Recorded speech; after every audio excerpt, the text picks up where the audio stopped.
মাননীয় প্রধান উপদেষ্টা তার নিরপেক্ষতা হারিয়েছে এবং এইভাবে যদি চলতে থাকে তাহলে যে সংস্কার কমিশন আছে এখনো তারা খুব বেশি অগ্রসর হতে পারবে। আপনারা দেখেছেন যে মাননীয় প্রধান উপদেষ্টা লন্ডন সফরের কিছু কিছু বিষয়ে আমরা আপত্তি জানিয়ে এবং প্রশ্ন করে একটা বিবৃতি আমরা দিয়েছি।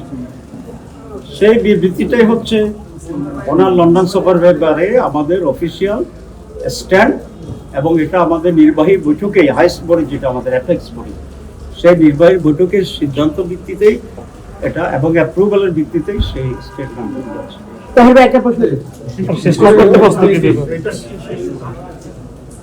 মাননীয় প্রধানমন্ত্রী মাননীয় প্রধান উপদেষ্টা লন্ডনে গিয়েছেন অ্যাওয়ার্ড আনার জন্যে, টাকা ফেরত আনার জন্যে এবং ওনার উপস্থিতিতে বাংলাদেশের অন্যতম বৃহৎ দল Bangladesh nationalist party BNP executive প্রধান বা ভারপ্রাপ্ত প্রধানের সাথে ওনার সেখানে একটা বৈঠক হয়েছে এবং সাক্ষাৎ হয়েছে। এটাকে আমরা ওয়েলকাম করেছি এবং মিটিংয়ের আগের দিন অনেকগুলো পত্রিকায় বিশেষ করে প্রথম আলোতে আমার বক্তব্য ওয়েলকামিং বক্তব্য খুব স্পষ্ট হয়েছে। দুই, নির্বাচনের তারিখের ব্যাপারে উনি যে কথা বলেছেন ডেটের ব্যাপারেও আমাদের তেমন কোনো আপত্তি নেই, কারণ আমরা তো ডিসেম্বর টু এপ্রিল ফ্লেক্সিবিলিটি রেখে নির্বাচনের তারিখ ঘোষণার জন্য আমরা প্রস্তাব করেছি। সুতরাং ডিসেম্বর হইলেও এটা আমাদের দাবির ভিতরেই।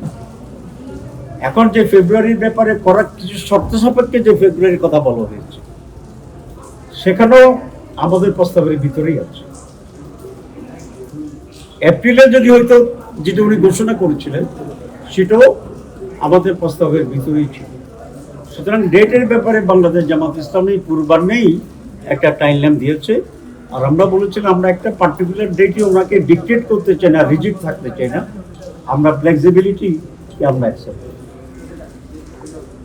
এখানেও আমাদের কোনো তেমন আপত্তি। আমরা যে জায়গাটায় প্রশ্ন তুলেছি যে উনি জাতির উদ্দেশ্যে একটা ভাষণ দিয়েছেন, ভাষণ দিয়েই টেলিভিশনে একটা তারিখ ঘোষণা করছেন। এখানে যদি কোনো পরিবর্তন হয় আলাপ আলোচনার মাধ্যমে এটা হতেই পারে।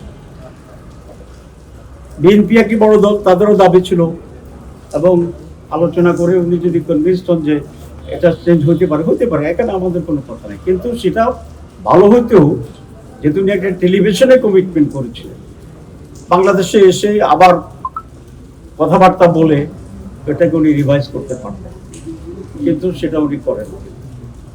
দুই, আমরা বিশ্বের সাথে দেখলাম যে উনি একটি দলের প্রতিনিধির সাথে জয়েন্ট স্টেটমেন্ট করেছেন, যৌথ বিবৃতি। এটা পৃথিবীর ইতিহাসে রিপিট হয়েছে, আছে কিনা এক্সাম্পল আমাদের জানা নেই। বিভিন্ন দেশের সরকারের সাথে প্রধান বিরোধী দল বা পার্লামেন্টের প্রতিনিধিত্বকারী দলগুলোর সাথে মিটিং হয়, কারণ তখন তাদের একটা স্ট্যাটাস ডিফাইন্ড। এখানে বহুদলীয় গণতন্ত্রের 100-এরও বেশি দল আমাদের দেশে আছে, তাহলে তো এমন এক কালচার তৈরি হবে উনি যার সাথে কথা বলেন একটা জয়েন্ট স্টেটমেন্ট করতে। আমরা মনে করি এটা নজিরবিহীন ছিল এবং এটা প্রপার ছিল না। এতে অন্যান্য বাকি সকল দলেই কিছুটা বিব্রত হয়েছে, আমরাও সেরকম এটা ফিল করি। ব্যক্তিগতভাবে জামাত ইসলামী নয়, অ্যাজ এ হোল সকল দলগুলো এখানে কিছুটা বিব্রত হওয়ার মতো পরিস্থিতি রয়েছে। জয়েন্ট স্টেটমেন্ট এবং জয়েন্ট প্রেস ব্রিফিং এখানে আমাদের আছে। বিএনপির ব্যাপারে আমাদের কোনো বক্তব্য নেই। আমাদের এই ধারণা হয়েছে যে মাননীয় প্রধান উপদেষ্টা তার নিরপেক্ষতা হারিয়েছে এবং এইভাবে যদি চলতে থাকে তাহলে যে সংস্কার কমিশন আছে এখনো তারা খুব বেশি অগ্রসর হতে পারবে এবং এটা অনেকটা পর্বতের মসজিদ প্রসব করার মতো একটা পরিস্থিতি দাঁড়াবে, কার্যকরিতা হারাবে।